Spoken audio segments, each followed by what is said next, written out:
নমস্কার, শুভ সন্ধ্যা। আজ 26শে সেপ্টেম্বর, প্রবাদ প্রতিম শিল্পী এবং সুরকার হেমন্ত মুখোপাধ্যায়ের আজকে প্রয়াণ দিবস। বিভিন্ন পেজে বা বিভিন্ন চ্যানেলে আজকে অনেক শিল্পীরা তাকে শ্রদ্ধা জানাচ্ছেন। আমাদের ঋতচ্ছন্দের পক্ষ থেকে আমরা একটা অভিনব প্রয়াস নিয়েছি। তবে তার আগে আমরা বলি, আমাদের গুরুদেব আচার্য সৌমেন্দ্রনাথ ব্রহ্মচারীজি এই হেমন্ত মুখোপাধ্যায়ের পরম ভক্ত ছিলেন। তার দরাজ গলা, তার যে কণ্ঠস্বর এবং তার মধ্যে যে একটা মাদকতা ছিল, এই সব বিষয়ে তার একটা অসম্ভব মুগ্ধতা ছিল হেমন্ত মুখোপাধ্যায়ের গানের জন্য। এবং তিনি বিভিন্ন জায়গায় যে বক্তৃতা দিতেন, সেই বক্তৃতার মাঝখানে বা অনেক সময় পুজোর মধ্যে সেই গানের ভাব অনুযায়ী কখনো কখনো আমাদের গাইতে বলতেন বা নিজেও গেয়ে উঠতেন, কেননা তারও ছিল ভীষণ রিচ ব্যারিটোন ভয়েস। একবার উস্তাদ আমির খাঁ সাহেব বলেছিলেন হেমন্ত মুখোপাধ্যায়কে যে, হেমন্তবাবু, আপনার তো কথাটাই হচ্ছে গান। সত্যি এমন অনেক গান আছে যে গানগুলো কিন্তু কাব্য সাহিত্যের মতন, কিন্তু সেটা হেমন্ত মুখোপাধ্যায়ের কণ্ঠে অসম্ভব সুরেলা হয়ে উঠেছিল। তো আজকে আমরা সেই জন্য একটা অভিনব প্রয়াস নিয়েছি, হেমন্ত মুখোপাধ্যায়ের গানকে শীষ ধ্বনি দিয়ে আমাদের অত্যন্ত গুণী একজন শিল্পী আপনাদের সামনে পরিবেশন করবেন। সেই আমাদের গুরুদেবের ভীষণ পছন্দের সব গান, আমায় প্রশ্ন করে নীল ধ্রুব তারা, বা তুমি আছো আমি আছি তাই, অনুভবে তোমারে যে পাই, এইসব গানগুলো উনি একদম ভীষণ পছন্দের গান ছিল। আজকে আমাদের মধ্যে রয়েছে, আসবেন তরুণ গোস্বামী। তাকে কোন দিক থেকে পরিচয় দেব জানি না। একাধারে তিনি একজন সুবক্তা এবং ঠাকুর মা স্বামীজির ওপরে বহুবার আমাদের এখানে উনি বক্তব্য রেখেছেন, এবং তিনি একজন সাংবাদিকও বটেন, এবং এই শীষ ধ্বনিতে তার একটা অসম্ভব পারদর্শিতা আছে। আজকে এর পরে আমাদের পেজে উনি আসবেন। তার আগে আমি তার ছোটবেলার বন্ধু প্রফেসর সঞ্জয় মুখার্জিকে বলছি অত্যন্ত ছোট করে একটু তরুণ গোস্বামীর একটা পরিচয় দিই।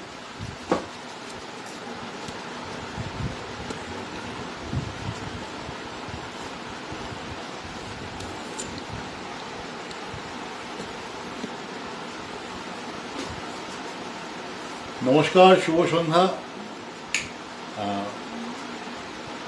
আমরা আগেই জানিয়েছি আমরা প্রায় মাসখানেক হলো কলকাতায় এখন শারীরিক কারণে আছি এবং থাকবো আরও কিছুদিন।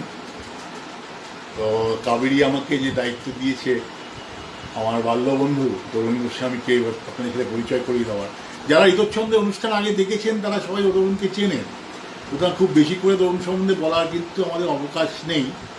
তরুণের সাথে আমাদের যোগাযোগ সেই 22 থেকে 50 বছর আগে, যখন আমরা সেন্ট লরেন্স স্কুলে পড়ি। 1968 সাল থেকে যাত্রা। ক্লাসের লাস্ট বেঞ্চে তরুণ খুব লম্বা ছিল, ক্লাসের লাস্ট বেঞ্চে বসতো, এবং যখনই আমাদের কোনো ফাঁকা পিরিয়ড থাকতো বা কোনো রিসেস থাকতো বা কোনো বিশ্রাম সময় থাকতো, তখনই কিন্তু তরুণকে গান বাজাতে শোনা যেত। শীষ দিত এবং টেবিলের উপরে ঘড়ির ব্যান্ড দিয়ে তবলা বাজিয়ে একটা মাদকতা সৃষ্টি করতো ক্লাসের মধ্যে।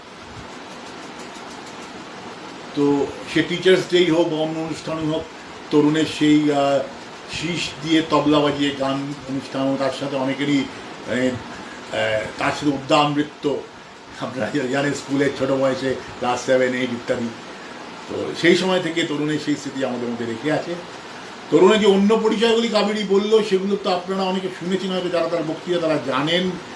শ্রীরামকৃষ্ণ বিবেকানন্দ শ্মশানদার যে যার উত্তর সাধক হিসেবে কিন্তু আমরা তরুণকে আমাদের কাছে পেয়েছি। একসময় বলা হতো যদি স্বামী বিবেকানন্দর বাণী রচনা হঠাৎ বাজার থেকে ভ্যানিশ করে যায় তো কী হবে, তো কোনো প্রবলেম নেই, তরুণ গোস্বামী আছে, কণ্ঠস্থ নয় ঠোঁটস্থ প্রায়।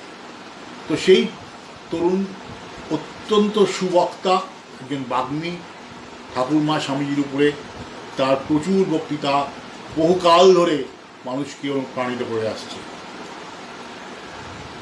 এছাড়া তরুণ পেশায় একজন সাংবাদিক, সাংবাদিক জীবনে বহু সময় তিনি অতিবাহিত করেছেন টেলিগ্রাফ এবং স্টেটসম্যান এই দুটি পত্রিকায়। কলকাতা তথা ভারতবর্ষের অনেক বড় সাংবাদিক তরুণকে প্রথম নামে চেনে এবং সম্মান করে। বর্তমানে তরুণ মিলেনিয়াম পোস্ট বলে যে নতুন পত্রিকা হয়েছে কয়েক বছর হলো, সেখানে সে একটি বিশেষ পদ অধিকার করে তার সাংবাদিকতাকে ছড়িয়ে যাচ্ছেন। এছাড়া তার অন্য যে তৃতীয় পরিচয় যেটা আজকে আপনারা পাবেন, he is a Whistler of eminence. আমি শুনেছি, তরুণের কাছেই শুনেছি যে এই হুইসলিংয়ে তার ভারতবর্ষে একটি মাত্র কম্পিটিশন আছে, দক্ষিণ ভারতে কেউ একজন আমাকে বলেছিল। তো সেই জন্য almost in a monopoly market Tarun at least কলকাতাতে এবং বাংলায় এই শীষ ধ্বনি দিয়ে আমাদের মুগ্ধ করে রাখছেন।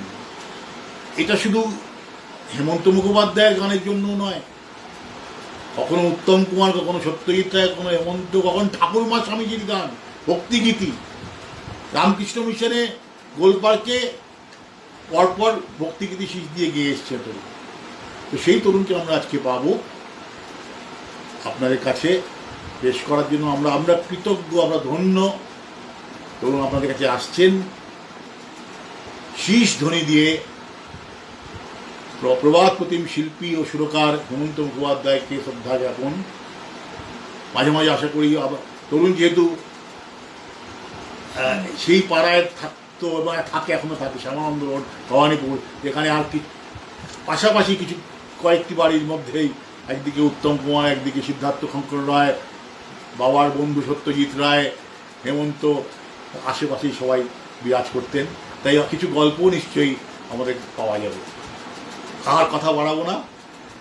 আজকের সন্ধ্যায় ইতচ্ছন্দের পরিবেশন হেমন্ত মুখোপাধ্যায়কে শ্রদ্ধা জ্ঞাপন শীষ ধ্বনি দিয়ে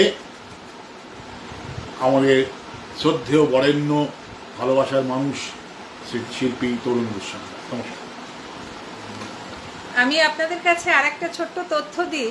তরুণ গোস্বামীর কাছেই শোনা, ছোট থেকে তার একটা শারীরিক অসুবিধা ছিল, সেই প্রতিবন্ধকতাকে কাটানোর জন্য ওনাকে শীষ দেওয়া শুরু করেছিল এবং এর থেকে ওর একটা প্রাণায়াম হয়ে যেত। এই রেচক কুম্ভকের কাজ সেই প্রাণায়াম শীষের মাধ্যমে হওয়াতে সে কিন্তু আজকে এই জায়গাতে একটা জায়গায় পৌঁছেছে। তো আপনাদের কাছে আমাদের অনুরোধ, আজ আমরা এটা ফেসবুক লাইভ করছি, সেই জন্য আপনারা, আমরা শেষ করলে একটুখানি 2-3 মিনিট আপনাদের টাইম লাগবে তরুণ গোস্বামীকে লাইভ দেখতে। সেজন্য আপনারা কেউ পেজ ছেড়ে চলে যাবেন না। তাই সকলকে ধন্যবাদ জানিয়ে আমি বলছি যে নিশ্চয়ই পেজে আপনারা থাকবেন। একটি কথা বলা প্রয়োজন যে এই শীষ ধ্বনির যে রেচক কুম্ভক প্রাণায়ামের কথা কাবেরী বলল, তরুণ আমাকে নিজে বলেছে যে এই প্রাণায়াম কিন্তু তরুণের শিক্ষা হয়েছিল রামকৃষ্ণ মিশনের একজন সন্ন্যাসীর কাছে, যিনি অত্যন্ত যোগে পারদর্শী ছিলেন এবং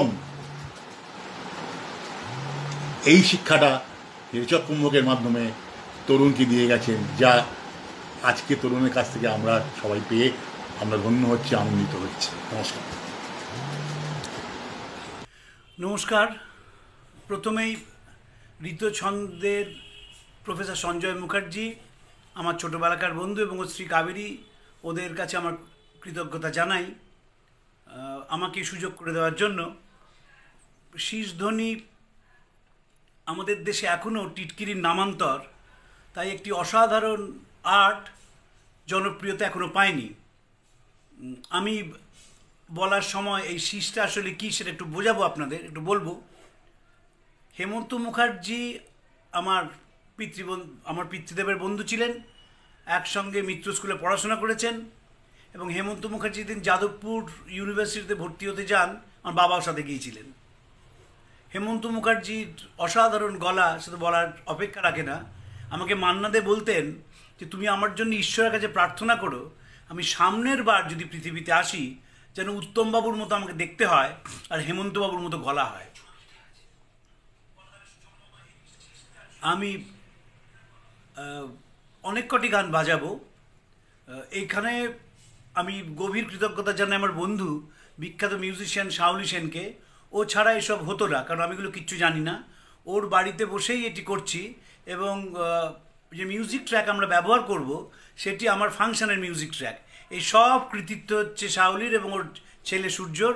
আমার এখানে কোনো ভূমিকাই নেই, আমি জানি না এগুলো করতে, আমি সিস্টা দিয়ে যেতে পারি।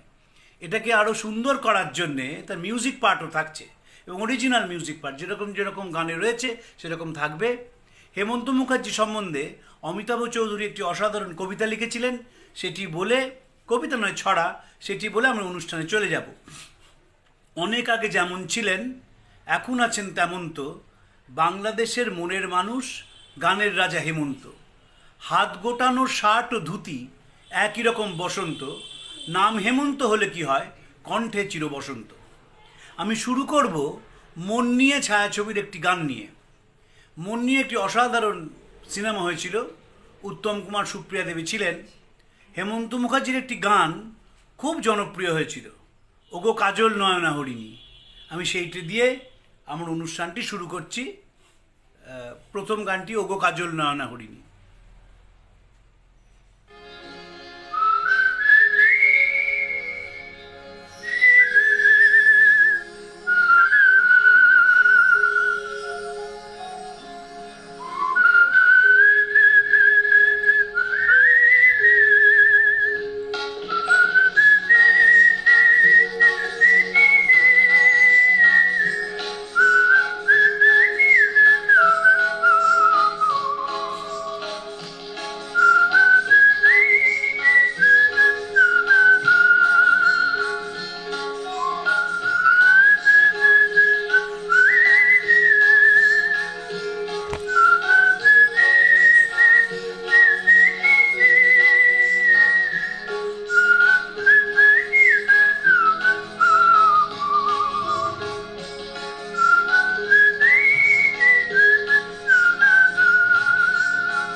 এইবার যে গানটি বাজাবো এই গানটিও খুব বিখ্যাত গান। এই গানের অনিল চ্যাটার্জি গাড়ি চালাতে চালাতে গানটি গাইছেন। আমি সিনেমার নামটি বলছি না। এই প্রসঙ্গে বলে রাখি, আমি যেটাকে করি একে ইংরেজিতে বলে সিঙ্গিং হুইসলিং, অর্থাৎ গানের যে কথাগুলো আছে আপনারা সে কথাগুলো বুঝতে পারবেন। আমেরিকান স্কুল অফ হুইসলিং যে আছে, আমি তার ফেলো। হুইসলিং 3 রকমের হয়। একটা হচ্ছে যাকে আমরা চলিত কথায় সিটি বলি, তাকে বলে ফিঙ্গার হুইসলিং, মুখের মধ্যে হাত দিয়ে হুইসলিংটা করতে হয়। দ্বিতীয় যেটি আছে সেটাকে বলে টিউন হুইসলিং। সত্যজিৎ রায় নিজে একজন খুব বড় টিউন হুইসলার ছিলেন। যে গান তিনি সুর করতেন সেটি আগে টিউনটা বাজাতেন, তারপর গানের কথা স্বরলিপি ইত্যাদি নিয়ে করতেন আর কি। আর আমি যেটাকে করি একে বলে সিঙ্গিং হুইসলিং। 3 ধরনের হুইসলিংয়ের মধ্যে এটা সবচেয়ে ডিফিকাল্ট, তার কারণ হচ্ছে গানের কথাটা বলতে হয়, তার স্ক্যানিংটা করতে হয় ইত্যাদি ইত্যাদি। তো এই গানটি আমি যে বাজাচ্ছি আমি গানের কথাটা আর বলছি না। বিখ্যাত গান, গানটা শুনলেই আপনারা বুঝতে পারবেন।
এইবার যে গানটি বাজাবো সেটি একটি ইতিহাস সৃষ্টি করেছিল। হেমন্ত মুখার্জি তখন খুব ব্যস্ত বম্বেতে।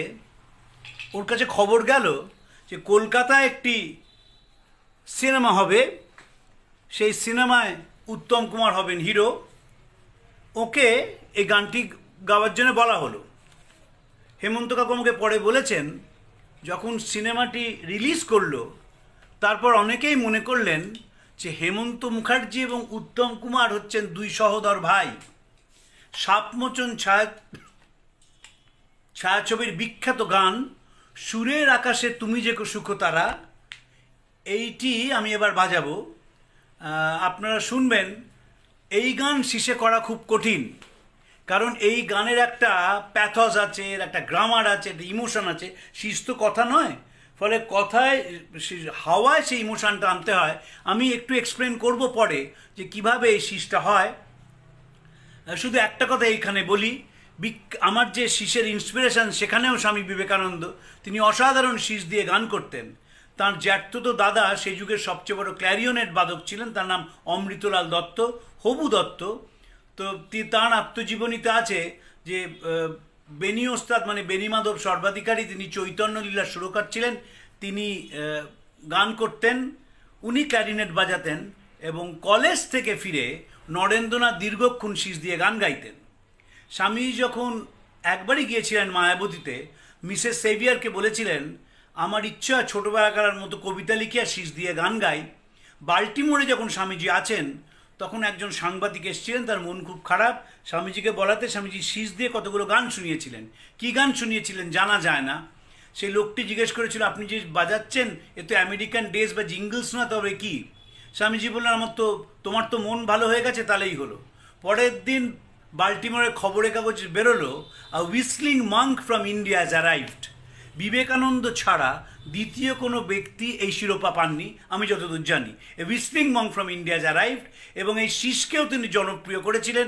যেহেতু আমি বিবেকানন্দকে জীবনে অনুসরণ করার চেষ্টা করি, অন্য কোথাও পারি কি পারি না বলতে পারবো না, কিন্তু শীষটা খুব চেষ্টা করি বাজানোর। এবং আমি নিজে বিশ্বাস করি যে আমি যখন শীষ দিতে শুরু করি, তখন ভেতরে স্বামীজি এসে কোনো না কোনোভাবে খেলা করেন।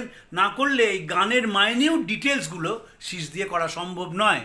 সেই সাপমোচন ছায়াছবির বিখ্যাত গান, যারা বয়স্ক আছেন তারা সকলেই সেই যুগে ফিরে যাবেন। আমরা অনুষ্ঠানের নাম দিতাম আগে ডাউন মেমারি লেন, সুরের স্মরণী ধরে, স্মৃতির স্মরণী ধরে আমাদের ফিরে যাওয়া, সেই গানটি আমি বাজাচ্ছি।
এইবার কি গান?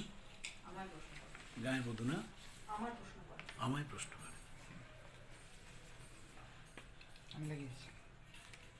আমার সৌভাগ্য হয়েছিল জীবনের একেবারে প্রভাত বেলাতেই সলিল চৌধুরীর সঙ্গে পরিচয় হবার।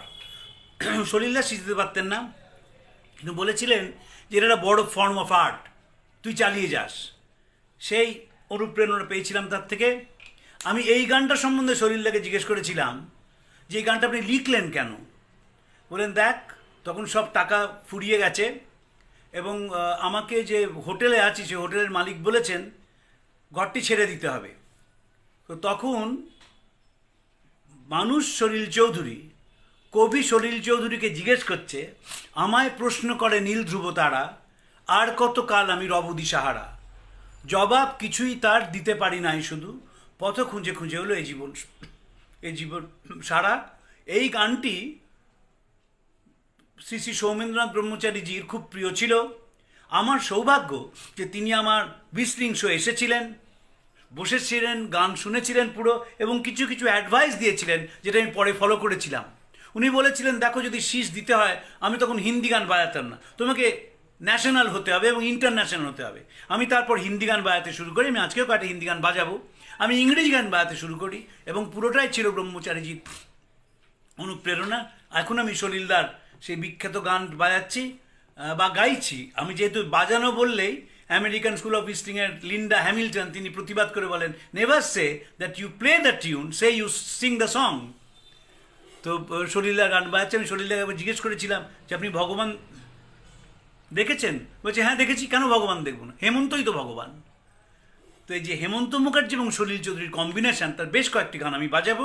এই গানটি বাজাচ্ছি বা গাইছি, ওই বাজানোটা অভ্যেস হয়ে গেছে।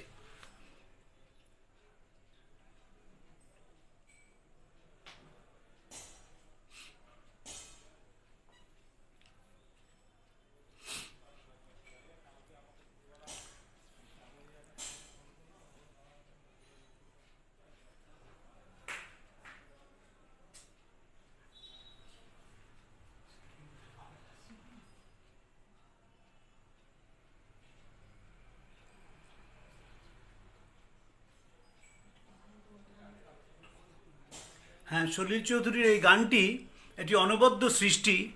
পরে উনি আনন্দ সিনেমায় এই সুরটি ব্যবহার করেছিলেন। মুকেশ সেই গানটি গেয়েছিলেন এবং বাংলা এবং হিন্দির মধ্যে সুরের একটু পার্থক্য আছে। বাংলাটিতে অনেক বেশি মেলোডি রয়েছে, আর আর হিন্দি গানটার মধ্যে অনেক বেশি কাট এইভাবে সলিলদা করেছিলেন। মুকেশের গলার সঙ্গে সেই গানটি একদম ফিট করে গিয়েছিল, কাহি দূর জব দিন ডালে যায়। কিন্তু বাংলা গানটি আমায় প্রশ্ন করে নীল ধ্রুব তারা, এটি একটি অনবদ্য গান, আমি সেটি বাজানোর চেষ্টা করছি। আমাদের এখানে একটু যান্ত্রিক সমস্যা হচ্ছে, তাই গানটা শুরু করতে একটু দেরি হচ্ছে। যেহেতু মিউজিক দিলে এটা অনেক বেশি শীষটা জমে যায়, শুধু শীষটা ভালো লাগে কিন্তু মিউজিক হলে আরও বেশি ভালো লাগে, তাই জন্য আমরা চেষ্টা করছি।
আর এটাই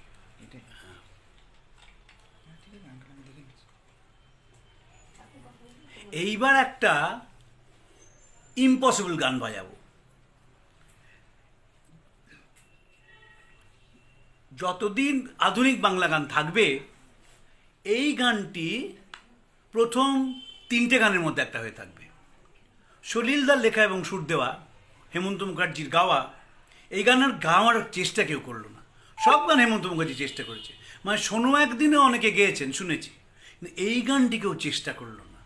এবং এই গানটি যখন সলিলদা হেমন্ত মুখার্জিকে শোনান, তো মানে পড়েন, কবিতাটা পড়েন, পড়ে মনে হচ্ছে দেখুন একটু আমার ভালো লাগছে না। তারপর সলিলদা বাড়ি থেকে নেমে যাচ্ছেন সিঁড়ি দিয়ে, তখন হেমন্ত মুখার্জি দেখে বলছেন শুনুন শুনুন একবার। এবং তখন এই গানটি তিনি বলেন ঠিক আছে। সলিলদা জেলের মধ্যে ছিলেন তখন এই রেকর্ডটি হয়, এবং রেকর্ডটি যখন বেরোয় তখনকার দিনে তো এই লাইকের ওপর শিল্পী নির্ভর করতেন না। গ্রেগরি পেক সম্বন্ধে, উত্তম কুমার সম্বন্ধে সত্যজিৎ রায় বলেছিলেন যে গ্রেগরি পেক চিঠি লিখে স্টার হয়েছিলেন। চিঠি এসেছিল, প্রচুর ভক্ত চিঠি দিয়েছিলেন এবং স্টার হয়ে গিয়েছিলেন। উত্তম কুমারকে লড়াই করে স্টার হতে হয়েছিল। হেমন্ত মুখার্জির যেদিন রেকর্ডটি বেরোয় সেদিন মেলোডি থেকে, বিখ্যাত দোকান দক্ষিণ কলকাতার, 12টা রেকর্ড বিক্রি হয়েছিল। তখন 12টা রেকর্ড মানে কিন্তু সাংঘাতিক। সেই গানটি বাজাচ্ছি, আপনারা ধৈর্য ধরে শুনবেন। গানটি বড়, কঠিন, শিশে বাজানো অসম্ভব, কিন্তু আপনাদের সকলের শুভেচ্ছায় আমি চেষ্টা করে দেখছি গানটি বাজাতে পারি কিনা।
এই গানটি বড় গান এবং শীর্ষে বাজানো প্রায় অসম্ভব। চেষ্টা করলাম, জানি না আপনাদের কেমন লাগলো। যদি ভালো লাগে তাহলেই আমার এই প্রয়াসটি সার্থক। আমি অনেক সময় এই গানটি ফাংশানেও বাজাই। খুবই কঠিন গান, বড় গান। শীষটা কিভাবে দিই একটু আপনাদের বলা দরকার। স্কেল কি করে রাখি, আমাকে অনেকেই প্রশ্ন করেছে স্কেলটা মেনটেন্ড হয় কি করে। স্কেলটা মেনটেন্ড হয়, এই যেমন দাঁতগুলো দেখেন, এই দাঁতগুলো হচ্ছে হারমোনিয়ামের রিডের মতন। কোনোটা বি, কোনোটা বি ফ্ল্যাট, কোনোটা সি, কোনোটা সি শার্প, ডি শার্প। ওইখানে জিপটা লাগাই, সেই জিপটা লাগিয়ে এই গানটা তৈরি করি। তাই স্কেলটা পড়ে যায় না গান চলাকালীন। হাওয়া তো, হাওয়ায় কোনো স্কেল হয় না। বাঁশিতে সুবিধে হচ্ছে, বাঁশিতে আজকাল স্কেলের বাঁশি কিনতে পাওয়া যায়। দেখবেন বড় যারা বাঁশুড়িয়া আছেন তারা একাধিক বাঁশি নিয়ে বসেন, কিন্তু শীষের কোনো উপায় নেই। শীষের এই হাওয়াটাকে নিয়ন্ত্রণ করে একটা কন্ট্রোল ডোজে সেটাকে আমি রিলিজ করি। কিভাবে করি? এই যে গান করি, নিঃশ্বাসটা বন্ধ করে নিই, নিঃশ্বাসটা পুরোটা বন্ধ করে তারপর ব্যাক পাইপ যেরকম রিলিজ করে হাওয়া, সেইভাবে হাওয়াটা রিলিজ করি। তাই জন্যেই এটা এত সুন্দর হয়, লোকের শুনতে ভালো লাগে। সূর্যের বার ভালো, সূর্যের বার ভালো তো এবার এই পর যদি না শেষ। এই যে গানটি বাজাবো, এই গানটি আমি বাজাচ্ছিলাম আমাদের ডায়মন্ড হারবার একটা অনুষ্ঠান নয়, রিপোর্টিং কভার করতে যাচ্ছি। রাস্তায় শীষ দিচ্ছি, একজন সন্ন্যাসী আমাকে বলছেন দাঁড়িয়ে, কিচ্ছু হচ্ছে না। আমি বললাম যে কিচ্ছু হচ্ছে না শীষটা?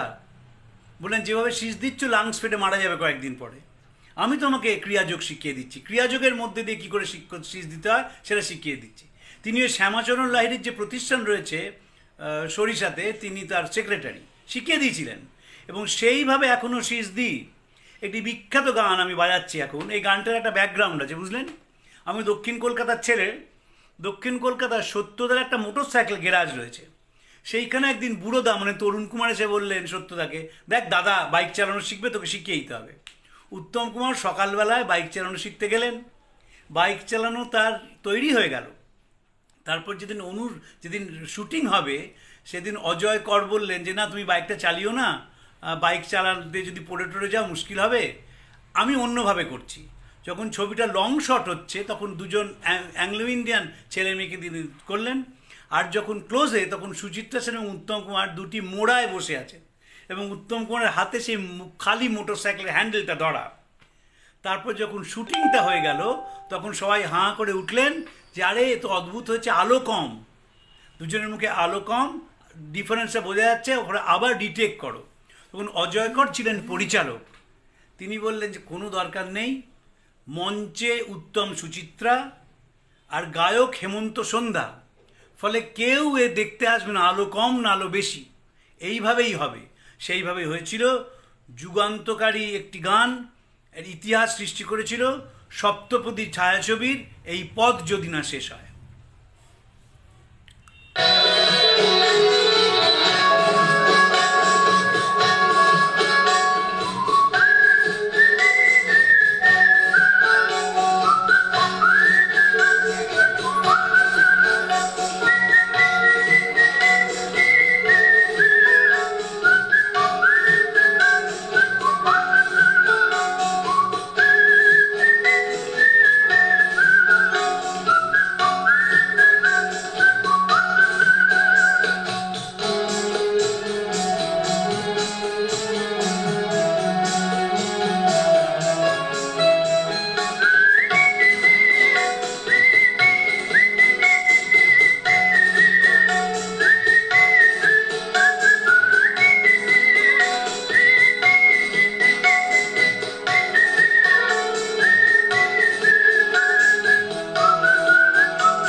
এই পথ যদি না শেষ হওয়ার পরে আরেকটি বিখ্যাত ছায়াছবির গান বাজাচ্ছি, ইন্দ্রাণী ছায়াছবির সূর্য ডোবার পালা আসে যদি আসুক ব্যস্ত।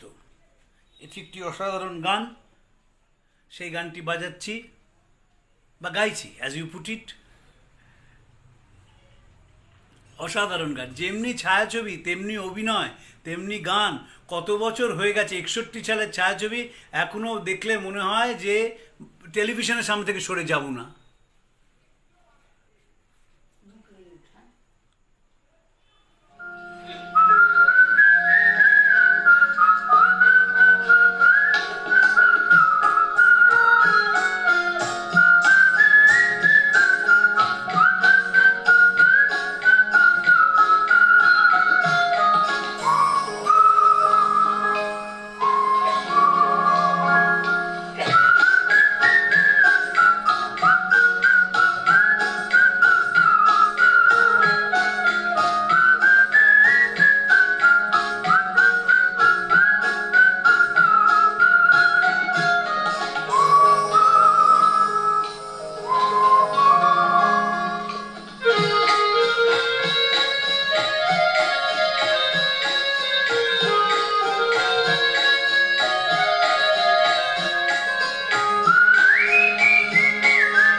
এইবার যে গানটি বাজাবো, এটিতে অভিনয় করেছিলেন বসন্ত চৌধুরী, সুচিত্রা সেন, অনিল চ্যাটার্জি। এই সিনেমার একটি অসাধারণ গান মান্না দে গেয়েছিলেন, এই এমন বন্ধু আর কে আছে। কিন্তু সেই গানটিকেও ছাপিয়ে গিয়েছিল একটি গান, যে গানের শীষ ব্যবহার করা হয় পার্ট মিউজিক হিসেবে। Bridge on the river Kwai Bogey, colonel Bogey march, সেইটাই একটু এদিক ওদিক করে ব্যবহার করা হয়েছিল, তাই নিয়ে মামলাও হয়েছিল এবং শেষ অবধি সেই মামলাটিতে জয় করেন প্রযোজক। এবং এই গানটি একটি অনন্য গান। এই গানটিতে শীষ ব্যবহার না করলে বা শীষে অনুষ্ঠানে এই গানটা না করলে লোকে মনে করে যে অনুষ্ঠানটা অসম্পূর্ণ হয়ে গেল। যদি হেমন্ত মুখার্জির অনুষ্ঠান হয়তো এই গানটা বাজাতেই হয় আমাকে, সেই গানটি একটু বাজাচ্ছি।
প্রশংসা করছে, প্রচুর কমেন্টস আসছে, সবাইকে ধন্যবাদ আছে জানান। এইবার এইটা হ্যাঁ আপনাদের, তাই তো? হ্যাঁ, সবাই খুব প্রশংসা করছে। আপনারা যে এত মন দিয়ে শুনছেন, এতেই আমার কৃতজ্ঞতা জানানোর ভাষা নেই। এই যে একটা আর্ট, যে আর্টটা হারিয়ে গেছে, সেইটা আমি পুনরুদ্ধারের চেষ্টা করছি, এবং আপনারা যে এইভাবে আমাকে অনুপ্রাণিত করছেন, সেইটা আমার কি বলবো, আমার কৃতজ্ঞতা জানাই আপনাদের, এবং অনুরোধ করব যে শেষ অবধি থাকবেন, শুনবেন। এই গানটি যে বাজাচ্ছে, এটি শচীন দেব বর্মনের সুর দেওয়া। এই গানে রাহুল দেব বর্মন তার মাউথ অর্গান বাজিয়েছিলেন, অসাধারণ গান। আমাকে মান্না দে বলতেন যে হেমন্তবাবুর উচ্চারণ বাঙালিদের উচ্চারণ ছিল হিন্দি, এমন সুরের গলা ছিল যে গোটা দেশ এই গান শুনে তারা গান মোহিত হয়েছিল, গানের সঙ্গে গলা মিলিয়েছিল, এবং তাদের জীবনটাকে সেই মুহূর্তে একটা আনন্দে ভরে গিয়েছিল তাদের জীবন। যে কোনো সঙ্গীতের তাই কাজ। পোপ জন পল II, তিনি নিজে খুব বড় মিউজিশিয়ান ছিলেন। তিনি লিখছেন তার আত্মজীবনীতে, music washes from our soul the dirt of everyday life. Bhaba Pagla বলছেন যে সঙ্গীত সর্বশ্রেষ্ঠ সাধনা, আর অন্য কিছু প্রয়োজনই হয় না যে সঙ্গীত দের মধ্যে দিয়ে সাধনা করতে পারে। স্বামী বিবেকানন্দ বলেছিলেন যে ভালো রাঁধতে পারে আর যে ভালো গাইতে পারে, যেহেতু নিজে দুটো খুব ভালো পারতেন, তার ব্রহ্মদর্শন অনেক আগে আগে হয়। তো সেই গানটি বাজাচ্ছি।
এবার কি গান রে? এবার কি গান? হ্যাঁ,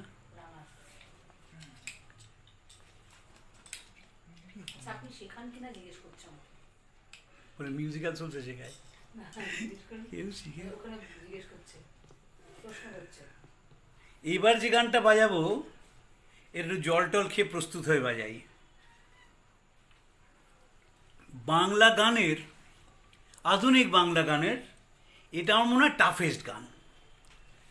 আমাকে সলিলদা বলেছিলেন, হেমন্তবাবু যদি করতে পারেন তা তুই কেন পারবি না? এখন এর তো কোনো উত্তর নেই। হেমন্ত মুখার্জি তিনি পেরেছিলেন। আমার পক্ষে পারা সম্ভব নয়। একে জিভটা দাঁতে আটকে আছে, তারপরে এই সুর, তারপরে এই কথা, তারপরে এই চলন, এই ইম্পসিবল ব্যাপার। কিন্তু করতে হয়েছিল, জানেন, করতে হয়েছিল। সে গানটা আমি আপনাদের শোনাচ্ছি, খুব ধৈর্য ধরে শুনবেন, খুব ধৈর্য ধরে শুনবেন, এবং তারপর যদি দু একটা কমেন্ট লেখেন তাহলে একটু প্রেরণা পাবো একটু ভালো করার, একটু সামনের দিকে এগিয়ে যাওয়ার। বাজাচ্ছি সেই গানটা, খুব ডিফিকাল্ট গান, খুবই কঠিন গান, চেষ্টা করছি।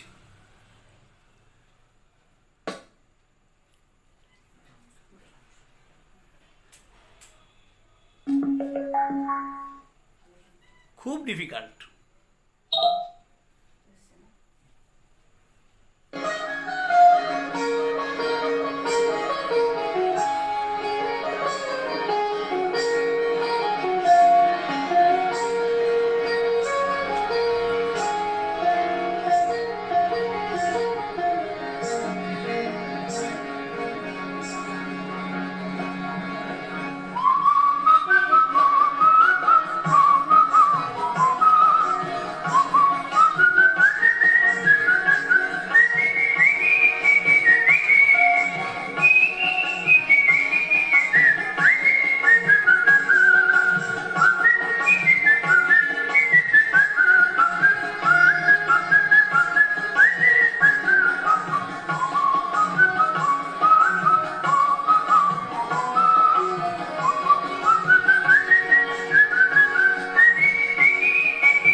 এই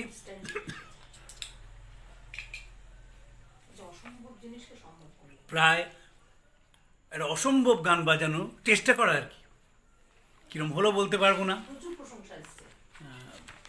এবার একটি গান বাজাই, ইয়াদ কে দিন তো, হ্যাঁ, এটি হিন্দি গান, খুব জনপ্রিয় হয়েছিল, সে গানটি বাজাচ্ছি। খুব মিউজিক্যাল গান, অসাধারণ গান, মিউজিক্যাল গান বাজাচ্ছি। হেমন্ত মুখার্জির গাওয়া, ভাল লাগবে শুনতে।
আমার মাস্টারমশাই বিখ্যাত অধ্যাপক অরিন্দম চক্রবর্তী, তিনি অক্সফোর্ড বিশ্ববিদ্যালয় থেকে একটি প্রবন্ধ লিখছেন অভিনব গুপ্তের ওপর।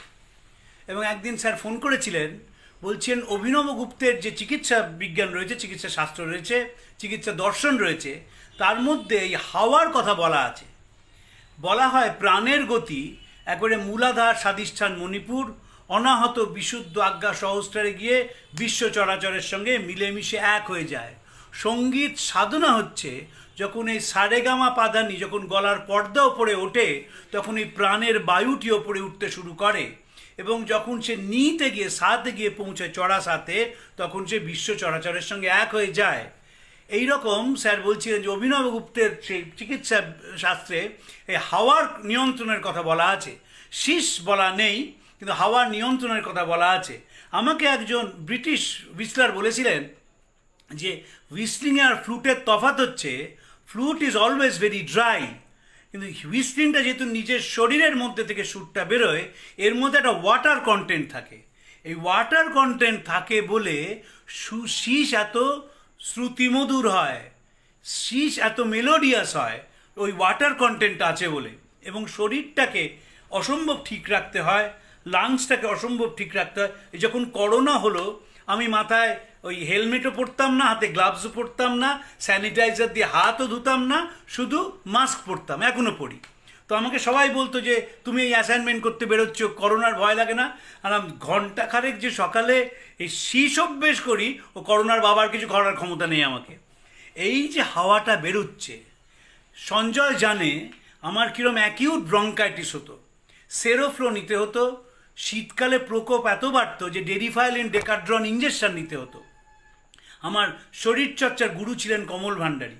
এই যে শীষটা দেওয়া হয়, যারা শীষ দিতে পারেন না তারাও যদি লাংসটাকে ভালো রাখতে চান, তাহলে মুখটা ছুঁচড়ো করে শীষ দিই চঞ্চুর মতন, ওই রকম বুকে হাওয়া নিয়ে যদি এরকম আস্তে আস্তে হাওয়া বের করা হয়, তাহলে লাংসটা স্ট্রেংথ বাড়ে এবং তাতে লাংসটা অনেক ভালো থাকে। ফলে শীষের অনেক উপকার রয়েছে। গান তো শোনা হলো, কানে হৃদয় স্পর্শ করলো, কিন্তু এও একটা রয়েছে।